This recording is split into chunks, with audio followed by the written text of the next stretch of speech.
هلا بدنا نصلح الاكزرسيس 2. عم بيقول encercler la lettre correspond à la réponse. يعني انا عطيتكم كذا اسئله وعطيتكم كذا اجوبه، بدكم تنقوا الجواب المزبوط. اول وحده عم بيقول انه un corps qui est formé d'un seul type d'atome est appelé، بيكون اسمه élément، لانه البارتي اي اللي هي un composé، الكومبوزي يعني هو مؤلف من كذا شغله، الميلانج يعني خليط يعني كمان مؤلف من كذا شغله، اما الاليمون سي ان اتوم يعني لحاله. اوكي، كور بيور ما معه ولا شيء، ويعني ان سول تيب داتوم. هذا هو اللي انا كنت سألتكم اياه. تاني بارتي اللي هي ان كور كي فورمي بار دو او بلوزير تيب داتوم، يعني انا في عندي كور بقلبه 2 او اكتر اتوم، شو بيكون اسمه؟ بيكون اسمه كومبوزي. اوكي، مثل ما قلت لكم قبل، كومبوزي يعني مؤلف من كذا اتوم او كذا اليمون.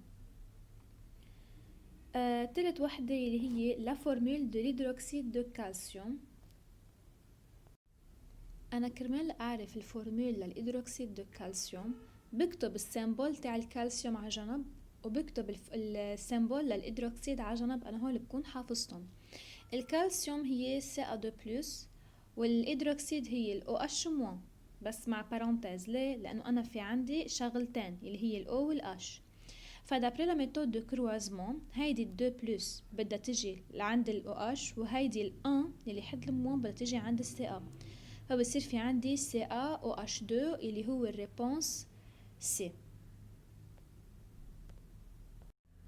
بالنسبة لرابع سؤال عم بيقولوا la formule du corps composé qui peut être formé à partir de NH4+ et PO4 3-، هي أي وحدة أنا بصير بكتب ال NH4+ لحالها وال PO4 3- لحالها، وبحط الرقم اللي حد الشارج بوزيتيف تاع ال NH4 عند ال PO4، وبحط الرقم اللي حد الشارج نيجاتيف تاع ال PO4 حد ال NH4، فبيطلع معي ال NH4 بارنتيز مع 3 و PO4 لحالها. اوكي، لانه انا في عندي ان بلس فوق ال NH4، يعني تحت ال PO4 في عندي ان. اوكي، والان ما ضروري اكتبها، فهو الجواب سي. والبارتي 5 عم بيقولوا لي كور كومبوزي.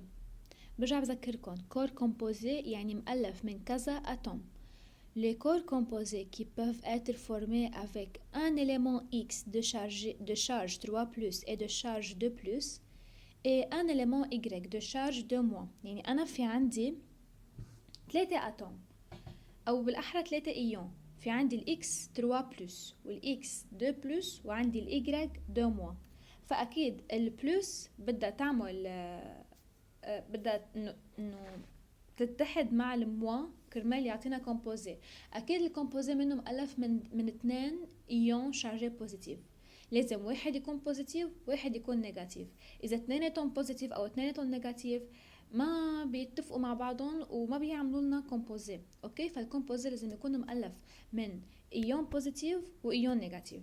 فانا بصير بحط الاكس 3+ حد الاي 2-، والاكس 2+ حد الاي 2-، وبعمل ميثود دو كروازمون، بيطلع معي هيدا الجواب اللي هو البارتي A.